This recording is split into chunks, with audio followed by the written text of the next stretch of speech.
Are you facing the family information is not available error on your Apple ID on your Mac Mini, M1, M2, M3, or M4?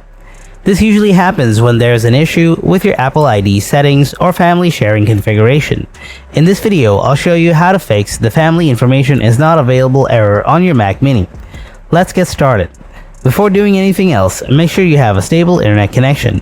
Turn your Wi-Fi off and on again on your Mac. After that, try these advanced solutions. Solution 1. Sign out and sign back in to your Apple ID. First, click on the Apple menu in the top left corner. Then click on the System Settings. Now click on your Apple ID. After that, scroll all the way down. Then click on Sign Out. Here you will need to choose whether to keep a copy of your iCloud data on your Mac. If you want, then click on Keep Copy. Once signed out, restart your Mac. After restarting your Mac, go back to System Settings and click on Sign In with your Apple ID at the top. If you're still facing the same issue, then follow the next solution.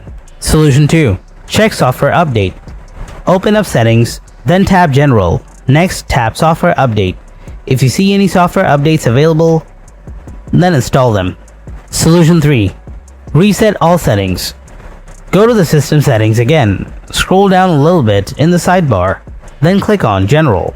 Now scroll all the way down and click on Transfer or Reset.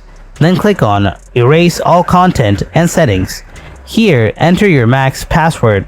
Often, you need to enter your Apple ID password for the Find My app. Then again, click on Erase All Content and Settings. Now it will erase everything, like your data and settings, Apple ID and Touch ID fingerprints, all your apps and media, all your settings. Hope your issue is solved by now. If you found this video helpful, then don't forget to hit that like button. Thanks for watching. I'll see you in the next video. Until then, stay tuned and take care.